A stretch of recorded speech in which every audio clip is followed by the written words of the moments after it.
بسم اللہ الرحمن الرحیم ایاک نعبد و ایاک نستعین۔ مولانا روم رحمۃ اللہ علیہ فرماتے ہیں، ایک شخص مسجد میں نماز ادا کرنے کے لیے اندھیری رات میں گھر سے نکلا۔ اندھیرے کی وجہ سے ٹھوکر لگی اور وہ منہ کے بل کیچڑ میں گر گیا۔ کیچڑ سے اٹھ کر وہ گھر واپس گیا اور لباس تبدیل کر کے دوبارہ مسجد کی طرف چل دیا۔ ابھی چند قدم ہی چلا تھا کہ دوبارہ ٹھوکر لگی اور وہ دوبارہ کیچڑ میں گر گیا۔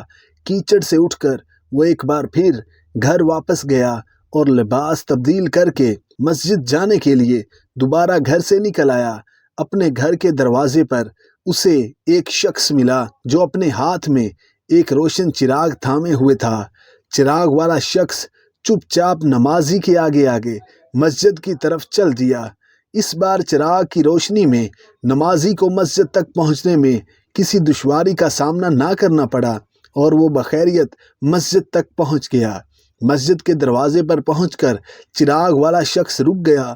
نمازی اسے وہیں چھوڑ کر مسجد میں داخل ہو گیا اور نماز ادا کرنے لگا۔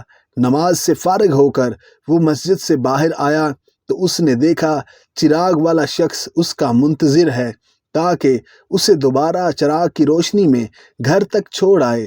جب نمازی گھر پہنچ گیا تو نمازی نے اس اجنبی سے پوچھا، آپ کون ہیں؟ اجنبی بولا، سچ بتاؤں تو میں ابلیس ہوں۔ نمازی کی حیرت کی انتہا نہ رہی۔ اس نے پوچھا، تجھے تو میری نماز رہ جانے پر خوش ہونا چاہیے تھا، پھر تو چراغ کی روشنی میں مجھے مسجد تک کیوں لایا؟ ابلیس نے جواب دیا، جب تجھے پہلی ٹھوکر لگی تو اللہ نے تیری عمر بھر کے گناہ معاف فرما دیے۔ جب دوسری ٹھوکر لگی تو تیرے سارے خاندان کو بخش دیا۔